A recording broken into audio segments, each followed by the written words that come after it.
त्यानंतर एक अतिशय महत्त्वाची बातमी आपण बघणार आहोत। लाखोंचा पोशिंदा असलेल्या बळीराजा संदर्भातली बातमी आहे। कारण अर्थातच बळीराजाच्या चक्रावरती संपूर्ण राज्याचं, आपल्या सर्वांच्या आयुष्याचंही चक्र अवलंबून आहे। राज्यातला शेतकरी मोठ्या संकटाच्या गर्तेत अडकलाय। यंदा पाऊस भयंकर लहरीपणा दाखवतोय, त्यामुळे पेरणीनंतर झालेल्या नुकसानीमुळे हजारो शेतकऱ्यांसमोर दुबार पेरणीचं मोठं संकट उद्भवलंय।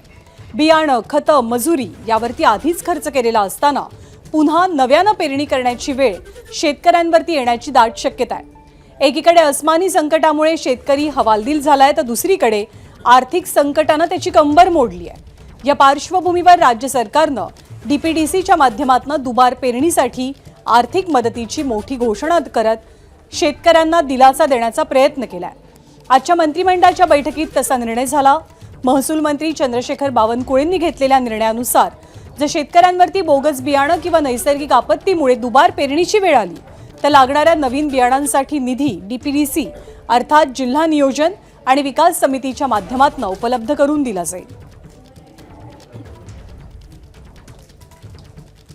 शेतकऱ्यांना पुन्हा पुन्हा बी बियाणे आपल्या पैशाने घेण्याऐवजी दुबार पेरणी करता जो लागणारा बी बियाणं त्याच्याकरता लागणारा निधी आहे तो डीपीडीसी पालकमंत्र्याच्या डीपीडीसीच्या माध्यमातून देण्याचे आज निर्णय माननीय मुख्यमंत्री देवेंद्र फडणवीसजींनी केला।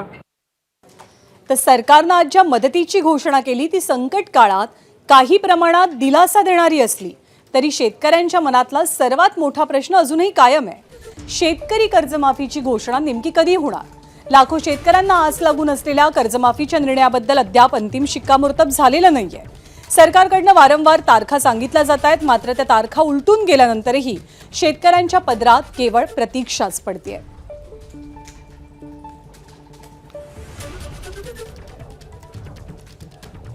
पुरवण्या मागण्या ह्या राज्यपाल महोदयांच्या सहीला जातात आणि राज्यपाल महोदयांची पण आता सही झालेली आहे। आणि दुसरा एक प्रश्न होता की ही जी कर्जमाफी आहे ही कर्जमाफी गरीब शेतकऱ्यांसाठी दिलेली आहे। जे शेतकरी इन्कम टॅक्स भरतात हे मोठ्या शेतकऱ्यांसाठी ही कर्जमाफी नसल्यामुळं निश्चित प्रकारे इन्कम टॅक्सच्या बाबतीमध्ये यादी स्वतः मुख्यमंत्री देशाच्या अर्थमंत्री निर्मला सीतारामन साहेबांशी बोलल्या, मॅडमशी बोलल्या आणि त्यांनी आपल्याला परमिशन दिलेली तेही आमच्याकडे लवकरच ती यादी आल्यानंतर की साधारणतः राज्याच्या मुख्यमंत्री सांगितले की 30 जुलैपूर्वी त्याच्या अगोदर पहिल्या शेतकऱ्यांना कर्जमाफीची ही रक्कम ही दिली जाणार आहे।